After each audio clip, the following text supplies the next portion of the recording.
Un désastre pour la Macronie, la France divisée en deux blocs antagonistes, fracturée entre la ville et la campagne. Ces élections législatives auront-elles apporté la clarification voulue par l'exécutif? Question que l'on va poser à Stéphane Rosès, notre invité, politologue, ancien directeur général de l'Institut CSA, qui préside la société de conseil CAP, qui a publié Chaos, essai sur les imaginaires des peuples, entretien avec Arnaud Benedetti, également habitué de notre antenne, c'est aux éditions du CERF. Stéphane Rosès, donc, qui va nous accompagner pendant une vingtaine de minutes. Bonjour Stéphane. Alors, Stéphane, on ne vous a pas entendu à l'instant même. Allez-y. Bonjour, voilà. Louis Dauphren. Merci d'avoir accepté cette invitation. Dans quel état d'esprit êtes-vous ce matin, Stéphane Rosès? Celui de l'analyste qui doit rester le plus réaliste, froid, lucide possible pour une législative à fort enjeu. Les Français sont allés aux urnes à 66%. C'est une forte participation à peu près similaire aux législatives de la dissolution de 97. On croyait les Français fatigués démocratiquement. 3 semaines de campagne, après une européenne, les Français étaient au rendez-vous. C'est déjà une bonne nouvelle pour la démocratie. 33 millions d'électeurs à peu près. Oui, absolument. Et au fond, énormément de procurations. Le système a bien fonctionné et cette surmobilisation a profité à la fois sans doute par les jeunes qui votent moins, plus au nouveau Front populaire, et pour les catégories populaires qui votent moins, sans doute plus pour le RN. Clarification, c'était le mot d'Emmanuel Macron. Est-ce que la société, est-ce que le scrutin, est-ce que la France, est-ce que le regard est clarifié aujourd'hui? Incontestablement, mais le président Macron espérait que sa dramatisation allait susciter un réflexe pour son bloc présidentiel. Ça n'a pas été le cas. Au fond, il est pris en sandwich entre le nouveau Front populaire, le RN. Ça veut dire que les clarifications, c'est le pays qui l'impose au travers de ses recompositions profondes. Et ça s'est imposé contre un président élu en 2017 autour de la volonté que la nation reprenne la main sur son destin. Il l'avait dit devant le Congrès, le premier mandat que m'ont confié les Français, c'est de restaurer la souveraineté de la nation. Et puis, peu à peu, au fond, il a semblé mener, au bout d'un an, quand Angela Merkel ne lui a pas accordé une réorientation de l'Europe, la politique de ses prédécesseurs. Et là, les choses se délitent peu à peu. Il y a eu les gilets jaunes, il y a eu une immense erreur d'utiliser le 49.3 lors de la réforme des retraites, alors qu'il n'en avait pas la légitimité politique suffisante. Et puis, voilà, le bloc du macronisme s'est délité et apparaît en dynamique un RN qui, lui, dans le même temps, a opéré une mutation au regard des Français et dans son projet. Mais Stéphane Rosès, je m'adresse au politologue et à son caractère aussi prédictif, méthodique, scientifique. Vous étiez connu d'ailleurs, vous êtes connu encore, Stéphane Rosès, pour vos études qualitatives. Comment peut-on se fier à la vie politique française quand en 2017, on assiste à la vague macroniste qui renouvelle le paysage? On se souvient de tous ces noms absolument inconnus qui étaient élus uniquement sur l'étiquette d'Emmanuel Macron. Et aujourd'hui, on est arrivé au fait que même l'image d'Emmanuel Macron sur une affiche devenait problématique. On est passé d'un extrême à l'autre. On parle tout le temps d'extrême, mais le véritable extrême, il est là peut-être, non? Si vous voulez, à quoi sont attentifs les Français? Ils sont attentifs d'abord au fait de savoir si le souhaitable, tel qu'ils se le représentent comme citoyens, à partir de leurs valeurs, de leur morale, de leur intérêt, est possible. Et ensuite, deuxième variable, quelles sont les formations et les hommes politiques qui ont une cohérence. Le problème du président Macron, c'est son en même temps qu'il a tellement valorisé lui-même.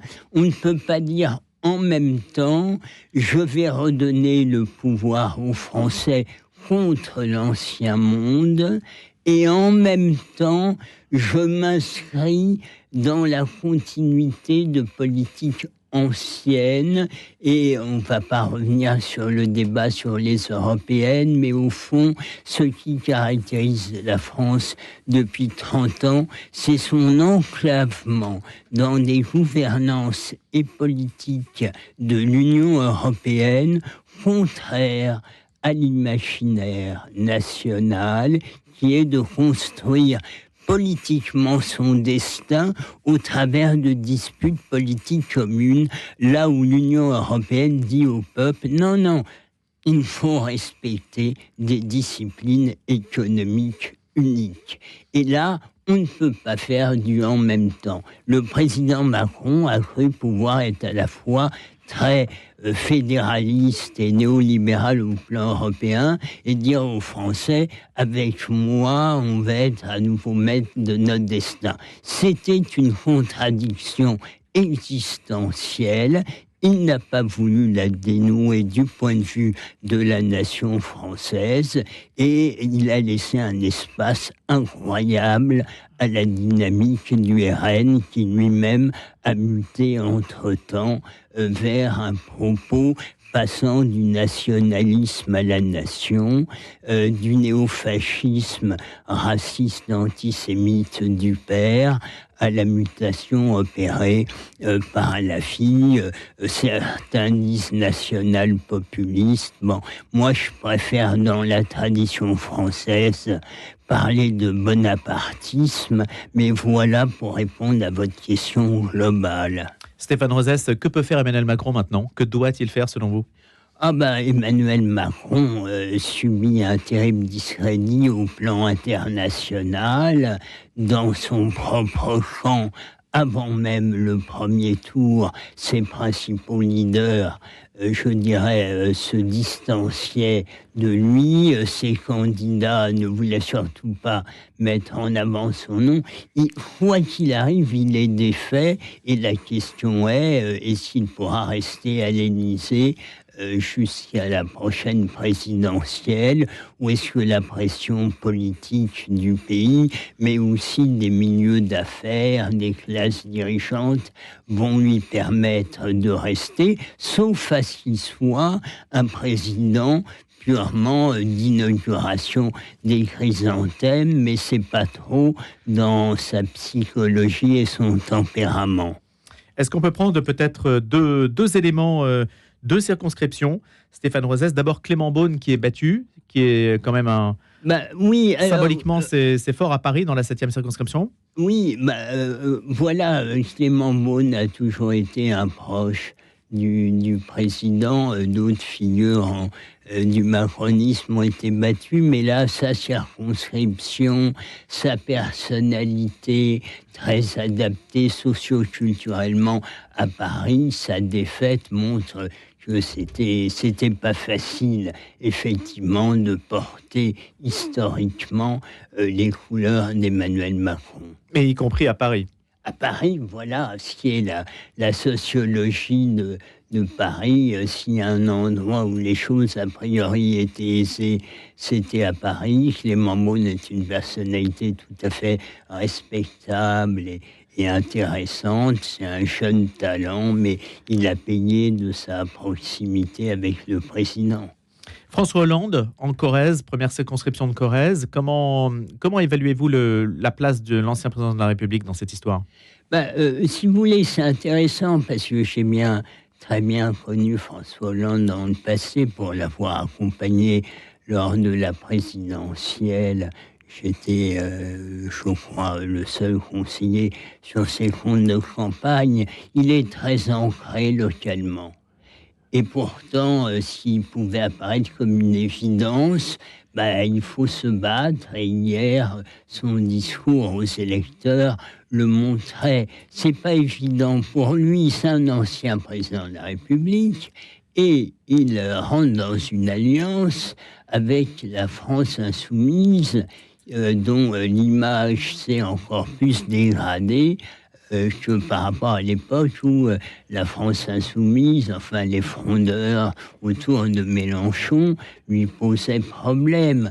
Donc là où il aurait dû d'évidence être élu, eh bien au fond, il peine maintenant, il va devoir le faire pour se faire élire, à convaincre un électorat modéré que il a bien fait de s'allier avec la France insoumise et un électorat de gauche qui n'est pas le président à qui cet électorat reproche des renoncements passés. Jugez-vous possible que face à François Hollande, le candidat LR se désiste au profit du candidat RN pour faire battre François Hollande ? Est-ce que ça serait quelque chose de possible ?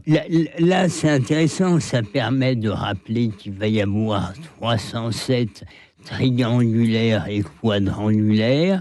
Il va falloir attendre demain soir, parce que, à juste titre, c'est jusqu'à ce soir pour se présenter. Voilà. À juste titre, tout le monde se focalise sur les consignes nationales de désistement. Donc, le camp macroniste est clair. Au fond, comme le NPS, on se retire dès qu'il y a un péril RN. Par contre, horizon d'Édouard Philippe dit, nous on renvoie dos à dos LFI RN. Le MoDem, lui, n'est pas d'une grande clarté pour leur... Mais la réalité, Louis, c'est ce que vous dites, c'est que vont décider les députés localement. Donc, François Hollande aurait absolument intérêt à un désistement, effectivement, face au RN. On va voir les situations locales. Au fond, ça dépend beaucoup des singularités des candidats et des ancrages locaux. Mais ma question, Stéphane Roisès, vous dites François Hollande aurait intérêt à un désistement. Moi, je pensais à un désistement dans l'autre sens, où vous auriez le candidat RN et le candidat LR qui diraient l'un se désiste au profit de l'autre pour faire battre François Hollande. Ah, oui, non, mais ça... Oui, vous l'envisagez dans l'autre sens. Oui, parce que... Mais c'est possible aussi. Je n'envisage, enfin, sauf à ce que je me trompe, je ne vois pas, excusez-moi Louis, je ne vois pas LR appelé à battre François Hollande. Et alors, je prolonge ma question. Mais je peux me tromper. Non, mais on est dans la spéculation. Oui. Si on projette au niveau de l'Assemblée nationale, si par exemple le RN a 270 députés, donc n'a pas la majorité absolue, et j'ai regardé un certain nombre de circonscriptions, la chose est loin d'être acquise pour lui dans beaucoup de territoires. Se pose la question de savoir si Jordan Bardella ira en escomptant une alliance éventuelle avec le LR, auquel cas, cette alliance LR-RN pourrait obtenir la majorité absolue à l'Assemblée. Vous avez raison. Et que va faire, à votre avis là, il y a un choix, quand même. Selon les instituts, ils donnent tous en fourchette basse 240 députés pour le RN. Je vous rappelle qu'il doit avoir 289 députés pour avoir la majorité absolue. Et selon les instituts, la fourchette haute, c'est soit 305, soit 280, 270. On y verra plus clair dès qu'il y aura les configurations réelles du L triangulaire. Mais s'il y avait majorité relative, la presse pour le RN, il a dit nous n'irions que s'il y a majorité absolue. Pourquoi ? Le RN ne veut pas avoir à la fois le front de la cohabitation, le front de l'Union européenne, derrière Emmanuel Macron, et à la fois un front de négociation permanent avec l'Assemblée nationale et notamment les LR sur la dimension sociale de son programme, parce que c'est là-dessus qu'ils divergent. Mais effectivement, hier, Jordan Bardella, j'ai trouvé qu'il était moins clair sur le fait qu'il n'irait pas s'il n'avait pas la majorité absolue. Je l'ai trouvé moins ferme. En un mot, revenons au pays comme toujours. S'ils ont la majorité relative face au scénario d'une chambre ingouvernable, et à mon avis, elle sera ingouvernable, parce que le président Macron ne trouverait pas un Premier ministre ayant une majorité à la Chambre. Il y aurait toujours LFI et RN en embuscade contre un Premier ministre. Il est fort possible que la pression soit tellement forte, celle du pays, disant au RN, mais enfin, vous avez une majorité relative, prenez vos responsabilités, le pays vous a fait confiance, ne soyez pas irresponsable. Il n'est pas exclu que sous la pression, le RN décide quand même d'aller à Matignon suite à un accord avec des députés LR. Quelle est la probabilité, selon vous, Stéphane Rosès? Cette question un petit peu... Voilà. Ah non. C'est quoi, 50-50, 70-30? J'imagine qu'il y a un débat de fond entre Marine Le Pen et Jordan Bardella. La dissolution, c'est pas seulement une accélération de calendrier, c'est une inversion de calendrier. C'est pas pareil d'attendre une présidentielle dont on pense qu'elle va arriver assez vite. Et là, on a tous les pouvoirs et on peut faire la démonstration de ce que l'on veut faire au pays et être dans une situation où on a les pouvoirs à moitié et lors de la présidentielle, on dirait « donnez-nous tous les pouvoirs » parce que si ça a été compliqué jusque-là, c'est parce qu'on n'avait pas tous les pouvoirs. Vous voyez l'ampleur des réflexions stratégiques qu'on peut imaginer qu'il y ait en ce moment à la direction du RN, notamment entre Marine Le Pen et Jordan Bardella. La situation dans laquelle on est, Stéphane Rosès, est-elle comparable dans le passé à une autre situation? Est-ce que le politologue peut se fier à d'autres éléments dans l'histoire qui ont laissé l'opinion, en tout cas les observateurs, aussi perplexes qu'aujourd'hui? Non, il y a eu s'il y a cohabitation, ce sera une troisième cohabitation. Après les cohabitations Mitterrand-Balladur, Chirac-Jospin, ça avait toujours été une sidération première en France. Et puis alors, pour nos amis étrangers, la formule, c'était la France parle d'une seule voix, mais elle a deux bouches.